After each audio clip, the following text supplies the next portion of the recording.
2010년도에 개봉한 영화 중에 부당거래라고 하는 영화가 있습니다. 이게 부패한 검사와 그 검사를 잡으려고 하는 형사, 이런 내용을 가지고 있거든요. 근데 이 부당거래라고 하는 영화에 아주 유명한 대사가 하나가 있습니다. 무슨 대사냐면 호의가 계속되면 권리인 줄 알다. 들어보신 적 있으세요? 호의가 계속되면 권리인 줄 알다. 저가 신학교 다닐 때 기숙사에서 살았어요. 기숙사에 한 방에 4명이 같이 살고 한 층에는 한 방이 10개쯤 있으니까 그 층에는 한 40명쯤 사는 것 같아요. 그리고 그 층에는 공동으로 쓰는 화장실이 있고 샤워실이 있고 또 함께 쓰는 세탁기가 한 대가 있습니다. 남자들이 뭐 빨래를 자주 하겠습니까?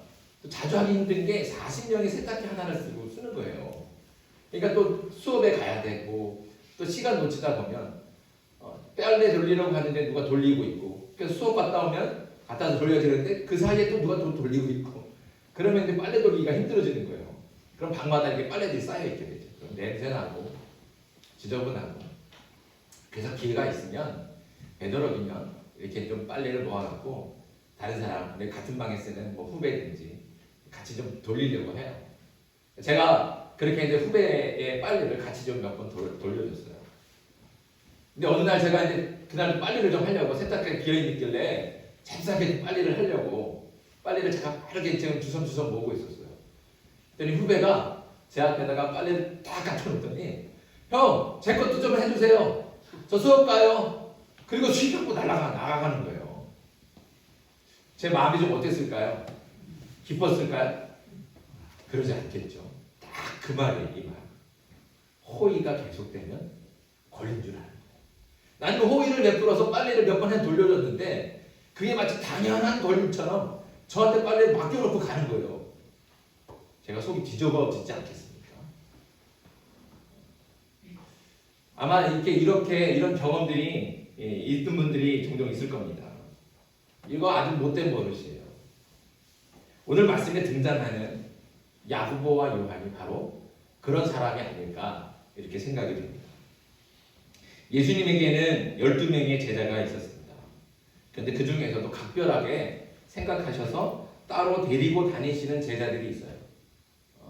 변화산에서 예수님께서 이렇게 아름답게 변화하셨을 때 그때 그리고 회당장 야이로의 딸을 고치러 들어가셨을 때 겟세마네에서 예수님께서 간절하게 기도하실 때 그때 다른 제자들 말고 특별히 따로 부르셔서 데리고 가시는 제자들 3명이 있어요. 바로 베드로와 야고보와 요한입니다. 이 중에 야고보와 요한은 세베대의 아들들로 형제지간이죠.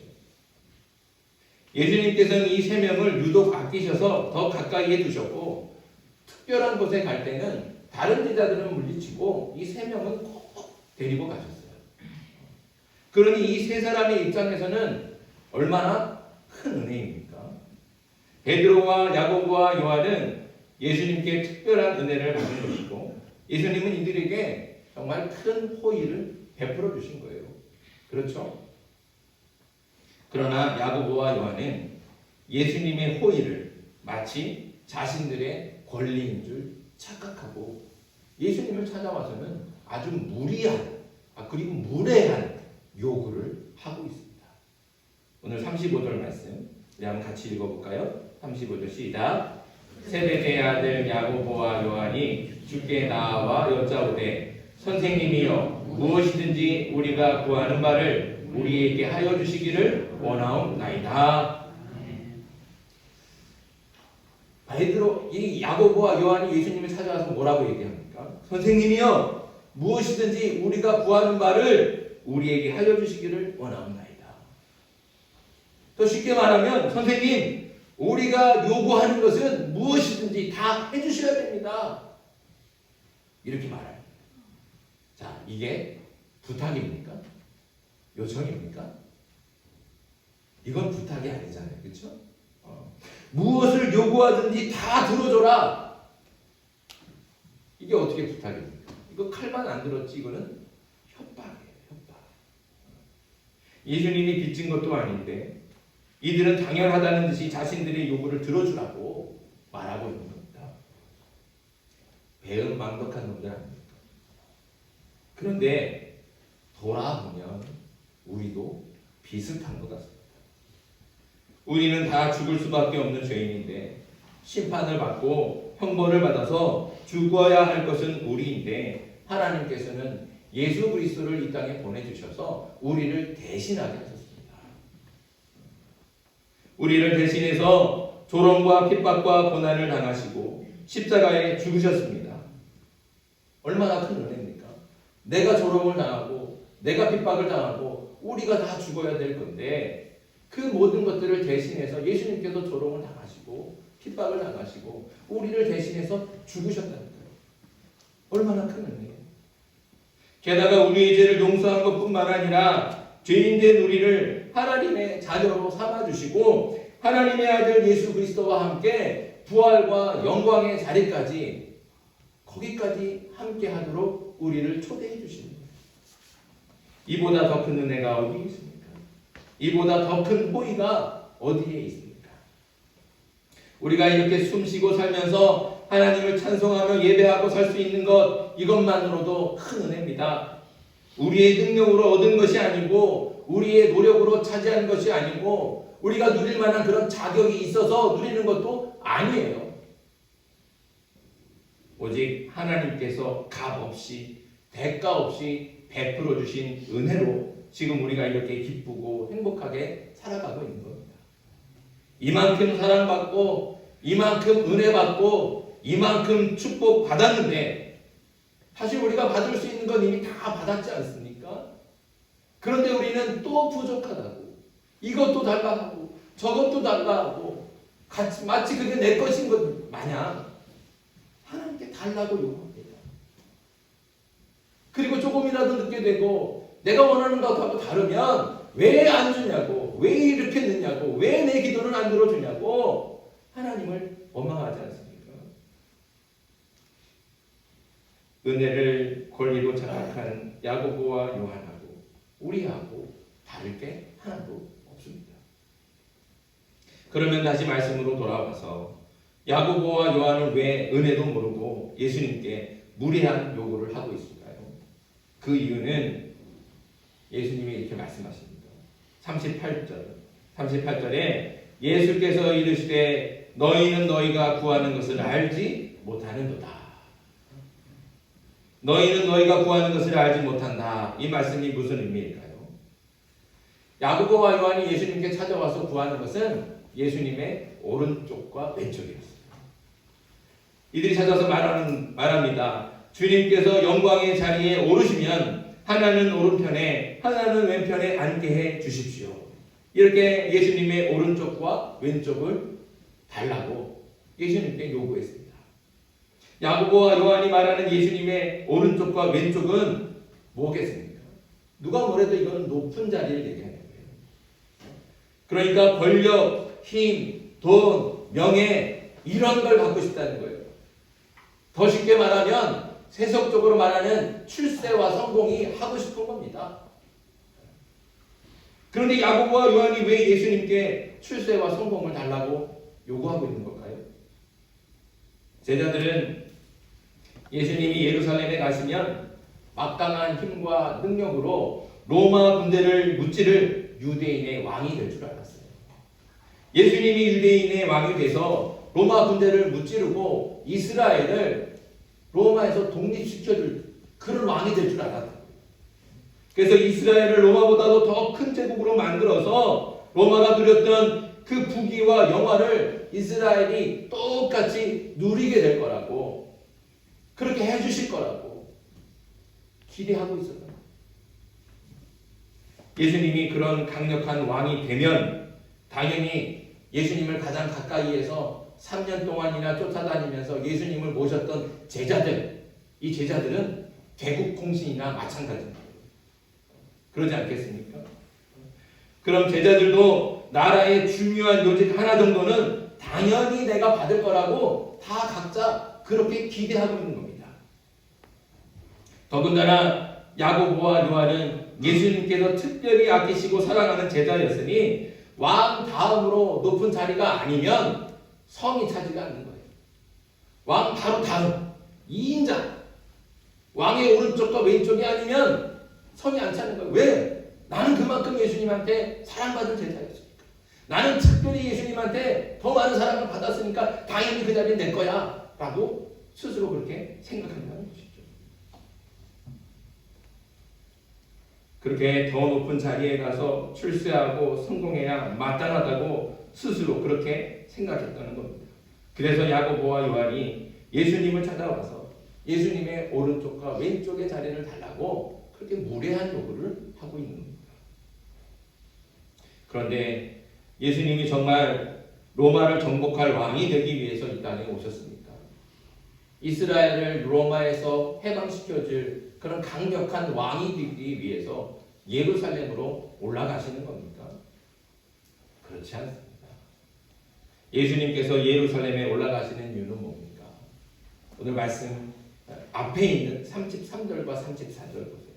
우리 한번 같이 읽겠습니다. 33절과 34절 시작. 보라, 우리가 예루살렘에 올라가노니 인자가 대제사장들과 서기관들에게 넘겨지매 그들이 죽이기로 결의하고 이방인들에게 넘겨주겠고 그들은 능욕하며 침뱉으며 채찍질하고 죽일 것이나 그는 3일 만에 살아나리라 하시니라. 아멘.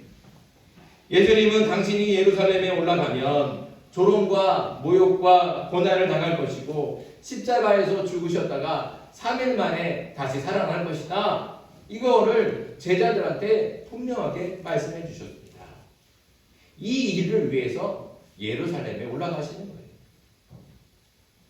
이렇게 예수님이 예루살렘에서 고난을 당하시고 죽임을 당하셨다가 3일 만에 부활하신다면 그런 예수님의 오른쪽과 왼쪽에 있겠다는 것은 무엇을 의미하겠습니까? 그것은 예수님과 같이 고난을 당하고 예수님과 같이 십자가에서 죽임을 당하겠다. 그것을 의미하는 거예요. 예수님의 입장에서 예수님의 오른쪽과 왼쪽은 바로 그런 의미입니다. 그러니 예수님이 줄 수 있는 오른쪽 자리와 왼쪽 자리는 야고보와 요한이 생각하는 것처럼 높고 귀한 자리가 아니에요. 권력을 가지고 호통칠 수 있는 자리가 아니에요. 돈과 명예를 한꺼번에 얻을 수 있는 그런 자리가 아닙니다. 예수님의 오른쪽과 왼쪽은 고난을 당하고 죽임을 당하는 자리인데 야고보와 요한은 그걸 모르고 그 자리를 달라고 예수님께 요구하는 거예요. 그래서 예수님께서 야고보와 요한에게 너희는 너희가 구하는 것을 알지 못하는 거다. 이렇게 말씀하십니다. 사실 예수님은 예루살렘에서 어떤 일이 일어날지 이미 제자들에게 여러 번 말씀해 주셨어요. 3번씩이나 말씀해 주셨어요. 야고보와 요한도 예수님을 찾아오기 직전에 예수님의 말씀을 들었습니다. 그런데도 이렇게 와서는 딴소리를 하는 거예요. 3번이나 알려줬는데도 여전히 알아듣지 못하는 제자들이 예수님은 얼마나 답답하시겠습니까? 제대로 알지도 못하면서 헛된 것을 구하고 있으니 그런 제자들을 향해서 이 바보야, 이 멍청이들아, 왜 이렇게 못 알아듣냐? 내가 언제까지 어디까지 가르쳐줘야 너희가 좀 알아들을 수 있겠느냐? 오히려 이렇게 호통치면서 화를 내셔야 되지 않겠습니까? 그리고 그런 한심한 제자들은 다 버리고 포기하는 게 마땅하지 않겠습니까? 그러나 예수님은 제자들을 결코 포기하지 않습니다. 그래서 다시 또 질문하시는 거예요. 38절에 중간부터 보면 내가 마시는 잔을 너희가 마실 수 있으며 내가 받는 세례를 너희가 받을 수 있느냐? 다시 질문하시는 거예요. 내가 마시는 잔을 너희가 마실 수 있고 내가 받은 세례를 너희가 받을 수 있겠니? 물어보시는 거죠. 그럼 예수님께서 말씀하시는 잔, 세례 무엇을 의미할까요? 예수님께서 말씀하시는 잔은 고난의 잔이에요. 그리고 예수님께서 말씀하시는 세례는 죽음과 부활을 의미합니다. 그러니까 예수님의 질문은 다른 질문이 아니에요. 나는 이제 예루살렘에 올라가면 고난을 당하고 죽임을 당할 텐데 내가 당하는 그 고난, 내가 당하는 그 죽임 너희도 받을 수 있겠니? 이렇게 물어보시는 거예요. 여러분, 여러분에게 예수님께서 이렇게 질문하신다면 여러분은 어떻게 대답하시겠습니까? 너도 나처럼 고난당하고 나처럼 죽을 수 있겠니? 물어보시면 선뜻 대답하시겠습니까? 대답하기 곤란하죠. 예수님의 질문이 뭔지, 예수님의 질문의 진짜 뜻이 뭔지를 안다면 대답하기 곤란한 게 맞아요. 그런데 야고보와 요한은 어떻게 했습니까? 예수님께서 질문하시자마자 예! 할 수 있습니다. 아주 자신있게 당당하게 소리쳤어요. 무슨 뜻입니까? 여전히 예수님의 말씀이 뭔지 모른다는 말입니다. 예수님의 질문을 제대로 알았다면 야고보와 요한이 어떻게 그렇게 자신있게 말할 수 있겠습니까? 여전히 아무것도 모르는 야고보와 요한은 헛된 꿈에 부풀어서 자신있게 대답했지만 그런 제자들을 보는 예수님의 마음은 한없이 무겁고 답답했을 겁니다. 그런데 더 답답한 일은 다른 제자들이 이 이야기를 듣고 야고보와 요한에게 화를 냈다는 거예요. 안 봐도 무슨 상황인지 뻔하지 않습니까?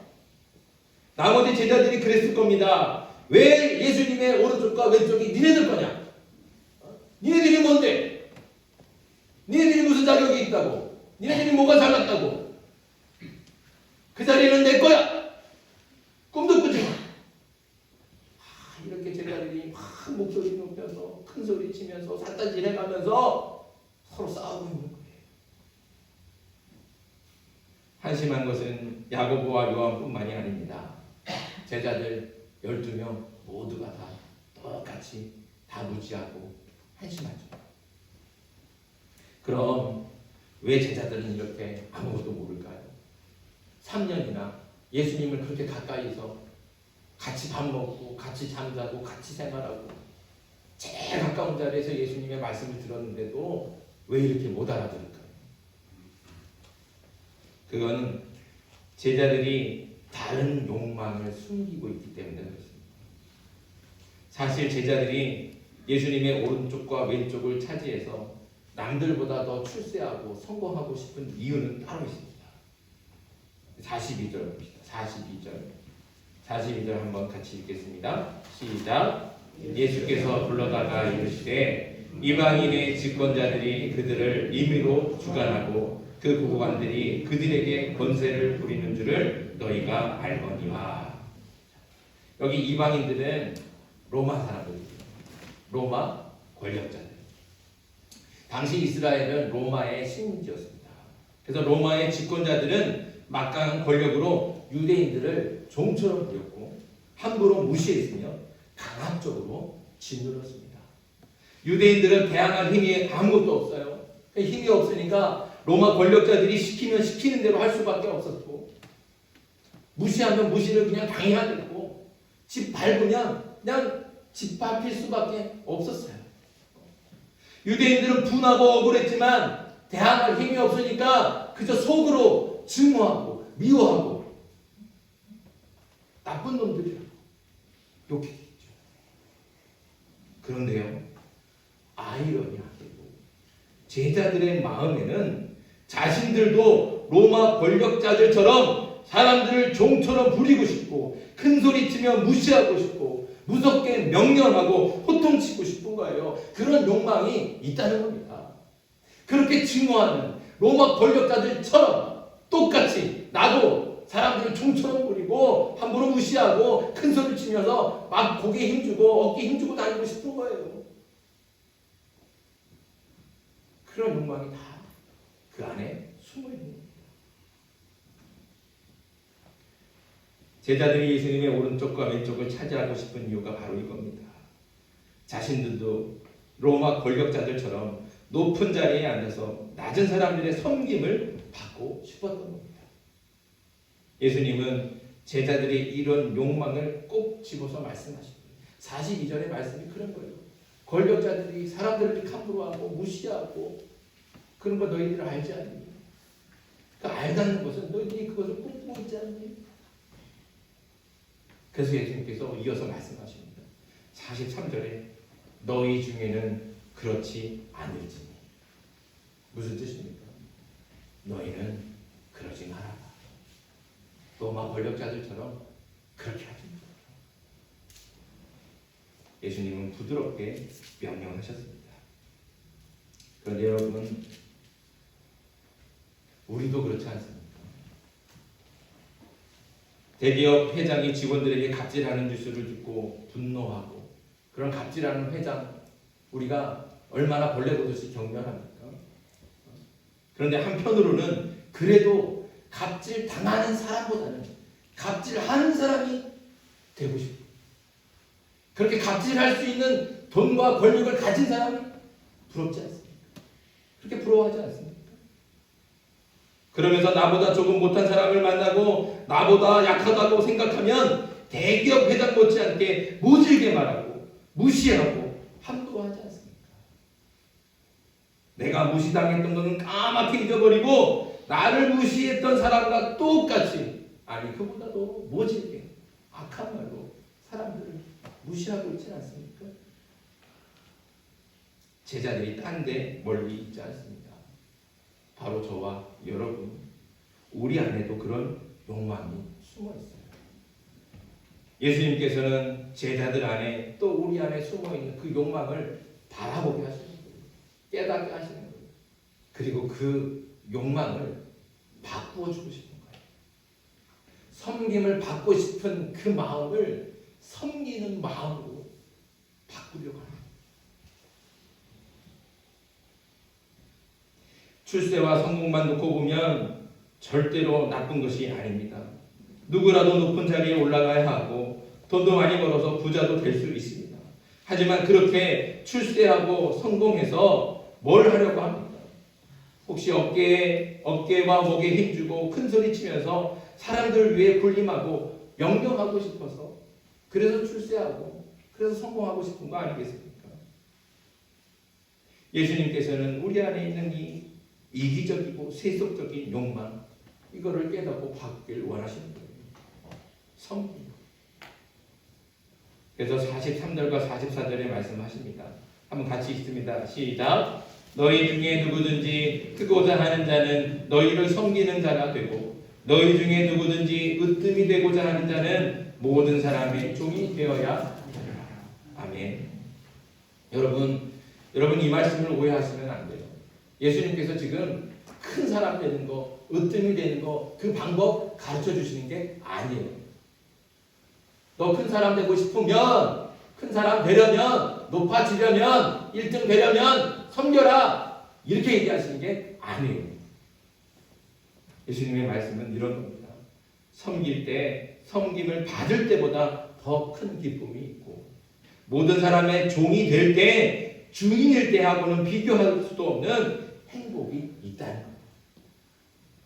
그런 기쁨과 행복을 하나님께서 섬기는 사람에게 주시겠다고 말씀하시는 겁니다. 그러니까 섬기라는 거예요. 그래서 섬기라는 거예요. 이 말씀대로 행하신 분이 바로 예수님 아니겠습니까? 우리 45절, 마지막 45절 같이 읽습니다. 인자가 온 것은 섬김을 받으려 함이 아니라 도리어 섬기려 하고 자기 목숨을 많은 사람의 대속물로 주려 함이니라. 아멘. 하나님의 아들이신 예수님은 섬김을 받으러 이 땅에 오신 분이 아닙니다. 왕이 되어서 높은 자리에 앉아 명령하고 짓밟고 서서 큰소리치러 오신 것이 아닙니다. 모든 사람을 섬기려고 이 땅에 오셨습니다. 자신의 하나뿐인 목숨을 온 인류의 구원을 위해서 대속물로 내놓으신 것, 이것보다 더 큰 섬김이 어디에 있겠습니까? 예수님은 이렇게 온 인류를 자신의 목숨을 내어주고라도 섬기려고 이 땅에 오셨습니다. 그래서 45절의 이 말씀은 제자들에게 이렇게 말씀하시는 거예요. 너희가 내 제자라면 너희도 나처럼 섬기는 게 맞지 않겠니? 사랑하는 성도 여러분, 여러분이 예수님을 믿는다면, 또 예수님을 사랑한다면, 그래서 예수님의 제자가 되기를 원하신다면 이제 예수님처럼 섬길 수 있기를 바랍니다. 그런데 중요한 것은 인종이나 또 남녀나 또 나이나 이런 거 구분하는 거 아니에요. 빈부나 귀천을 따져서 차별하면서 섬길 만한 사람을 섬기는 거 아니에요. 높은 사람 섬기는 거 쉽지 않습니까? 섬길 만한 섬기는 거 다 누구나 하는 거예요. 그런 건 다 쉬운 거예요. 중요한 건 뭐예요? 나보다 낮은 사람, 나보다 부족한 사람, 나보다 약한 사람, 이런 사람 섬기는 거죠. 이게 진짜 섬김이라는 거예요. 예수님께서 바로 그렇게 섬기러 이 땅에 오신 거예요. 저 하늘에서 이 땅을 만드시고 창조하신 하나님이신데 가장 낮고 천한 모습으로 이 땅에 오셔서 가장 낮은 우리를 자신의 목숨을 주고서라도 섬기신 분이 바로 예수님 아닙니까? 저와 여러분이 예수님처럼 모든 사람을 차별 없이 섬길 수 있기를 간절히 바랍니다. 저는 또 바라는 게 있습니다. 예수님을 믿는 여러분들이 출세도 하고 성공도 했으면 좋겠습니다. 주님께서 여러분들에게 복을 주셔서 높은 자리에 올라갔으면 좋겠어요. 돈도 많이 벌어서 부자도 됐으면 좋겠어요. 그렇게 주시길, 그런 복 주시길 간절히 바랍니다. 그런데 여러분들 높이시고 부자가 되게 하시는 것, 그건 여러분들이 그럴 만한 자격이 있어서가 아닙니다. 여러분들에게 특별히 더 많이 섬길 사명을 주시는 거예요. 섬김의 책임을 더 무겁게 주시는 겁니다. 그러니 높은 자리에 있다고 남들보다 위에 서지 마시고 내려와서 낮은 곳에서 섬길 수 있기를 바랍니다. 부자가 되었다고 주인 행세하지 마시고 종처럼 더 겸손하게 모든 사람들을 섬길 수 있기를 간절히 바랍니다. 혹시 출세하고 성공했는데도 섬김이 없다면 섬기지 않는 그 출세와 성공에 대해서 하나님께서는 반드시 그 책임을 물으실 겁니다. 하나님께는 높든지 낮든지 돈이 많든지 적든지 세상이 말하는 대로 출세와 성공을 했든지 못했든지 아무 상관이 없습니다. 그저 우리가 있는 그 자리에서 우리가 할 수 있는 최고의 섬김을 하면 된다는 것이죠. 모든 사람을 섬기면, 그렇게 정말 진심으로 섬기면 그 사람이 바로 하나님께서 인정하시는 큰 사람이고 하나님께서 인정하시는 으뜸이 될 줄 믿습니다. 저와 여러분이 예수님 같이 모든 사람을 겸손히 섬김으로 주님께서 주시는 참된 기쁨과 그 행복을 누리고 또 주님께서 인정하시는 으뜸이 되고 큰 사람이 될 수 있기를 주님의 이름으로 축복합니다. 기도드리겠습니다.